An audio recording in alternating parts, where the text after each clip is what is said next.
Well, hello, folks. Today I'm going to give you practical tools of how to escape from a narcissist. Because one of the biggest things that I'm hearing on my channel in the comments is it's all well and good, but I'm trapped, I'm stuck. And it's very easy to feel that way when you're trapped with a narcissist, to feel that you've got your own prison in place here, and to feel hopeless, to feel desolate, and to feel that nobody has your back. So let's start by saying that the universe has your back, and I am the message from the universe that you need to hear today. I have energized this video to find the people that need it the most. So today is going to be all about practical things that you can do to start the process moving in a more positive direction. Because that whole thing, you might be telling yourself, we're stuck in a relationship, we're stuck in a mortgage, I couldn't afford to leave, I have no support network here, I don't know what to do, I'm trapped, I'm stuck. If that's you, this video's for you. So we've started with that. If you're finding this for the first time, and you probably don't know who I am, you probably don't know me from Adam, except my name is Adam, and I'm here with a message for you, for you. And we're going to start. Let's give you some of the symptoms. Well, you already have the symptoms. You're feeling trapped. You're dealing with a narcissist. How do you know it's a narcissist? Because you're probably your energy. You started off like this. When the relationship began, your energy was like this. And over time, it's just gone woo until you're probably feeling depressed, possibly even suicidal. Very common, folks. So let's start by saying that this is common, not just in a narcissistic relationship, in life.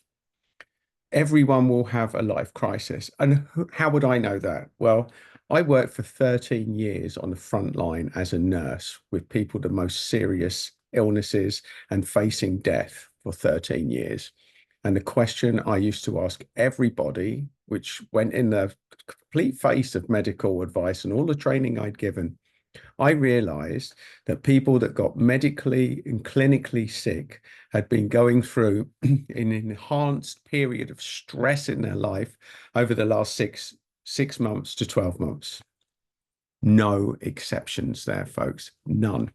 None. Everyone that had especially a stroke, a heart attack, and cancer had been dealing with elevated stress levels. And anyone that tells you that elevated stress over a continuous period of time does not contribute to serious illness, I would argue they don't know what they're talking about. They don't know what they're talking about, folks. So let's start with that. Serious stress over time will impact you. It will impact you, folks. It will take a toll on your health, your well-being, and eventually, when your mental health starts to go, it will start eventually impacting your body. And why is that? Because you're facing the stress response on a daily basis. So let's start with a basic explanation of stress management and how it works, how it impacts the body. So the stress response is to get you fight or flight situation. So if you're in the jungle and a lion appears, then the stress response is good. It keeps you alive. What it does is it diverts all of the blood to the essential organs so that you can pretty much run away out of your stomach into your muscles. And it gives you the strength and the motivation to get out quickly and, if necessary, fight for your life. Now, it's great in that situation for keeping you alive. The trouble is the human body hasn't learned to distinguish the difference between a stress response, fight for your life, and the mental situation that you find yourself in, where you feel trapped, you feel stuck, you feel hopeless, and you've got this life affirming situation keeping you alive. Then that is why you can't sleep properly. It will impact your sleep because your stress response is designed to keep you alive. Because it diverts the flow of blood from your stomach, it probably means that you're putting on weight and you're probably feeling trapped in a hopeless cycle. And it will eventually impact your health. It will eventually impact your life, folks. I can't overplay this card. Whatever excuse you're making, however trapped you feel at the moment, well, is your life worth it? That's the question you ultimately have to ask. So now that I've given you the Sodom and Gomorrah, oh my God, I better do something about it. Hopefully that you've got that. Hopefully that you've got that, folks, because you've been drawn to this video for a reason. So the odds are, if you're drawn to this, you're a healer, an empath, a light worker, call it what you will. You're someone with a very high empathy, and you understand how other people feel. You're probably a great peacemaker. You probably do some sort of healing skills. You're probably very, very good with people, and you're very good at keeping the peace. And you're very good at making excuses for the narcissists in your life, unfortunately.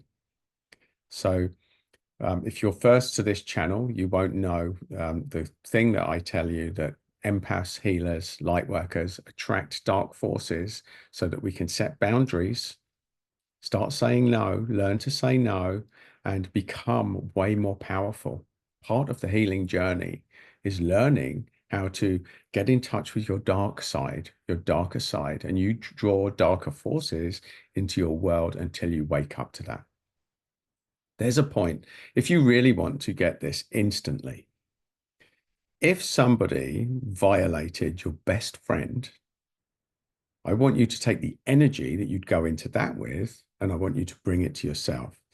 This is the difference between the healer and the empath. This is where they're at. Your best friend is here and you are here. And what you need to do is put yourself in the same position that you would if somebody upset your best friend, if a narcissist was working. I want you to take the same energy and I want you to merge it. That's a journey. That's the journey of the healer and the empath, to put the same energy in sorting your own problems out as you would with your best friend.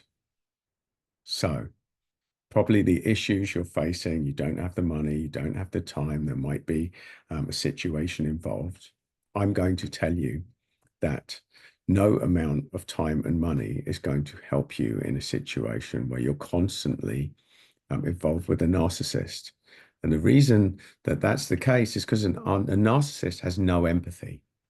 Their only game is to be right all the time, and in doing that, to make you wrong, to get you to believe that every shit thing that they do to you is your fault. That's narcissism 101 without going down a big list of details. You'll already know the symptoms, folks. That's why you're watching this video. That's why the thumbnail stood out to you to give you a message. So let's talk about the important thing now. And this is where it may take a leap of faith for you. So in this world, we have two sets of support. We've got our physical friends and family here, and we've also got our spiritual support team. Now, the odds are, if you're watching this video, you already sort of believe that, you already know, maybe you've got some sort of contact with them, but they can't help if we don't give them permission. So the first thing that you have to do is give yourself permission for a better life. And you have to ask your spiritual support team to bring people into your world, to bring situations into your world, to allow you to be free and to allow you to do what you came here to do. And a lot of that will be standing up to the narcissistic force in your world. You might be thinking, I can't afford to leave. I'm going to tell you that you probably can't afford not to leave, and whatever lies ahead, even if it's a tent in a field, will be probably better than what you have at the moment. So be open to your options. Be open to people that can come in to help. Ask your spiritual support team for help. Talk to them. Meditate. Slow down your breathing. Ground yourself. These are practical things that you can do. And if you don't know what grounding is, just imagine a ball of light at the center of the earth and a cord connected to the base of your spine. Slow down your breathing as you watch this video, because your breathing controls your mood. And ask for help. You don't need to speak it, you just think it. Put it out there to the universe. I'm ready. I'm ready to step up. I'm ready to change. I'm ready to say no. I am ready for a better life. I'm ready to step into my purpose. You may not know what your purpose is yet, but you are going to find that when you escape and you've got freedom and you can be yourself again. So these are the first things. Invoke your your spiritual guidance to come in and to allow the universe to bring people into your awareness that can help you right now. Be open to change, be open to whatever the universe brings your way and to whoever the universe sends your way, because nothing happens by accident once we involve our spiritual support team, folks. Now, you don't have to believe any of this. Just do it, folks. Just do it. See if it works and keep doing it. Do this every day. Keep the faith, keep the belief, and don't let yourself get bullied. Don't let the narcissist tell you that you're wrong. Stand up to them. Stand up to narcissism. Invoke your dark side, because here's the thing, folks, we're not all sweetness and light. And until you own the darker side of your personality, you'll never be whole. And that's another video for another time. But for now, every day, just invoke your spiritual support team, ask them for help. And if you have any questions or comments, leave them here and I will read all of them and get back to you. And folks, if you're not already subscribed, then there's the button. I'm going to give you resources to help you on this journey. And in this video here is a practical exercise just to help you to start clearing your energy and to get this process underway. So that's it from me today. There's plenty more content on this channel for you to explore, and definitely subscribe because there'll be more content for you.